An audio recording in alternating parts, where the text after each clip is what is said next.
sugar-free, gluten-free truffles with a vanilla flavored inside. I use stevia and erythritol as the sweetener, and I use stevia sweetened grass-fed whey protein powder. I'm going to start with 1.5 cups of the protein powder.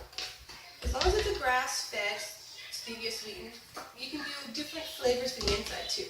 You can use a strawberry protein powder for the inside, or banana flavored, or whatever flavor you want for the inside. This is just, I'm going to use vanilla.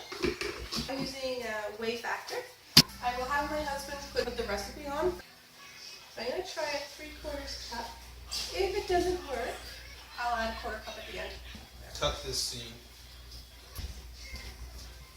Okay, now I'm just going to mix it up really well. It's going to go really thick, like chunkish like this. Next I'm going to put in the 1/2 cup of melted butter. And I'm just going to mix that in. Oh, sorry, that wasn't 1/2 cup, that was 1/4 cup. And then next I put in a 1/4 cup of coconut oil. So here's my 1/4 cup coconut oil.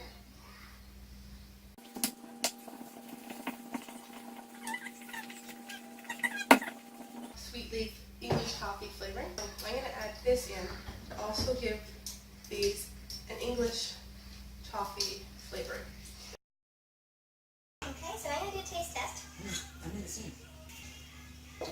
Don't be putting that in your mouth. So this is the stevia I use. It's a stevia blend. It's supposed to measure 1 to 1. Like if you use 1 cup sugar, you use 1 cup of this. I just added 1/4 cup of the stevia and erythritol. So now if you look at it, you can see that it's now a different type of texture. This is where I put on silicone baking sheets. You can determine the size that you want, smaller or bigger. I like to put them smaller just because you have a little bit more chocolate on the outside. I just use a teaspoon. I take some in my spoon, and with clean fingers, I just plop it down. When you add a little bit more cream, they tend to be a little bit more liquidy and not as easy to make the balls. Or they just take a lot longer also to set, to be able to dunk them into the chocolate. I used to do these with just butter, but I started putting the coconut oil in them because I found that the coconut oil helped them to go harder, quicker when you're in the fridge and stuff. And they also melt quicker when you take them out if you want them to be softer on the inside. Some people like to eat them straight out of the fridge, so if they're, or out of the fridge or freezer, so if they're hard. You can also leave them melt because the outsides won't melt. Because we're using, for the outside, we're using cocoa butter and unsweetened chocolate. Because silicone is floppy, I have a cutting board that's almost the exact same size. So I slide that onto my cutting board. I'm going to put this in the freezer on a flat surface. Can you do the movie on that, please? I can't put the new movie on now.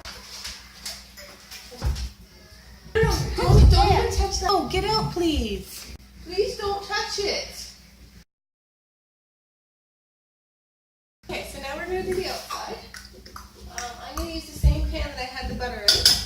The outside, I use Giddy Yo-Yo raw cocoa paste and raw cocoa butter. Unfortunately, I ran out, so I got this from the health food store just in town, which is, this is the raw cocoa butter. Unfortunately, I couldn't get cocoa paste here, so I have to use the Baker's brand, which is my least favorite. I really don't like the flavor of this one. But I can only use what I have available, so it does work. It's just I found that the flavor is just way too strong. But that's where cocoa butter comes in place, because I've started to add more cocoa butter to help balance out. So usually I put even amounts. So I usually put 50-50. So right now I'm going to put 100 grams of the unsweetened Baker's chocolate. That's about 105, so you're going to have 2 squares not used. Maybe. That's 101. Okay, that's 110.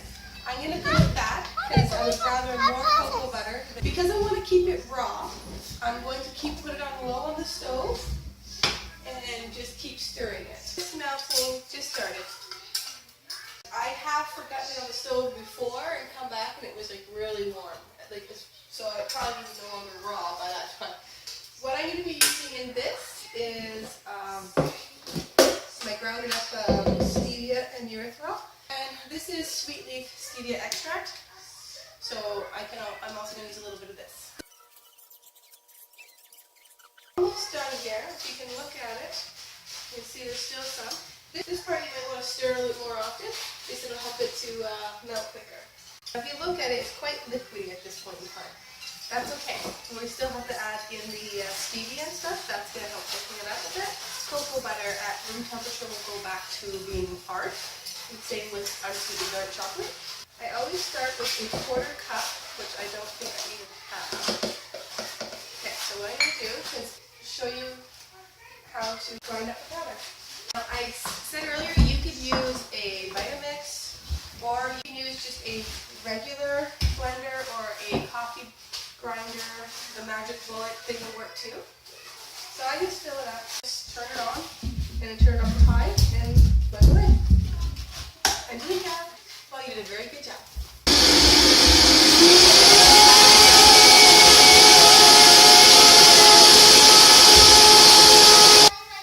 When it's turning into a powder, you'll see it will actually, that's not steam, that's because you're grinding it up into a powder. There you go. It's already in the powder. It's important to make sure it's ground into a powder because you don't want gritty chocolate on the outside. That little piece that was left is now melted. Now what I'm going to do is I'm going to start with 1/4 cup. Now like I said, because this is the baker's brand and I don't care for their chocolate, it tends to be a lot stronger. You might have to add more cocoa butter.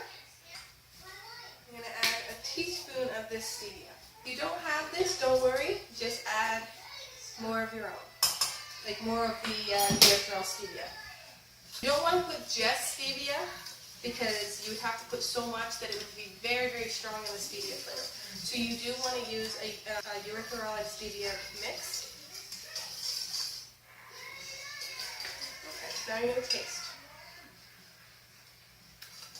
Good. So for me, I'm going to leave it that sweetness. Actually, because I'm making it for the people, I'm actually going to add 1 tablespoon of the stevia erythritol blend. Erythritol is really nice because it's cool to the taste buds. Because I used coconut oil in it, these have already seen how they just pop off. So these are actually, if they just pop off nice like that, you can start dipping, even if they're not fully hard. You just don't want to start dipping if they're not coming off nice and easily. So these ones are popping off nice and smooth without leaving anything sticky attached.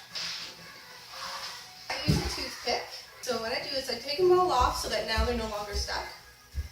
You just stick the toothpick in, dip it in, and I just like to turn it slowly. When it stops dripping, just put it on, move to the next toothpick.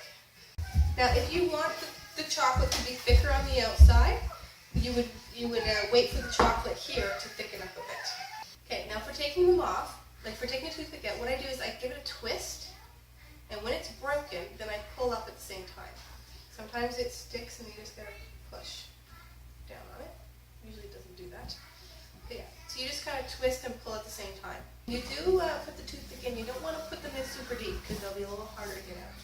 And you don't want to take too long because as these start to soften and melt, they'll become harder and harder to dip. Like if you notice, I'm starting to be able to not turn them because they're getting softer. If I would have left them in the freezer longer, then they wouldn't be thawing as quickly. But I tend to, I'm not very patient. I have no more truffles left, so as soon as I get these ones done, I can have a few. Because once these are done, you put them in the fridge or back in the freezer, and within 5 minutes, I take them all out and put them in a container, and they're done. And if you like it thicker too, you could double dip them.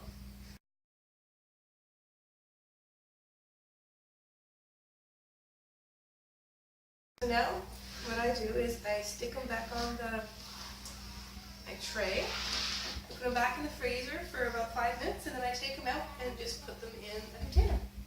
Now all I do is just pop them off, put them in your container. And then I put them back in the freezer to finish letting them harden. And then if you want to leave them in the fridge after that, you can take them out from the fridge. But I do leave them back in the freezer for a little while. These are still quite soft. I have to, the outside has not finished hardening. The Sweet Leaf drop flavors have all kinds of different flavors. They have very berry, they have grape, they have orange. So I have used strawberry banana flavored protein powder and used the very berry sweet drops to add flavor to it. So there you go.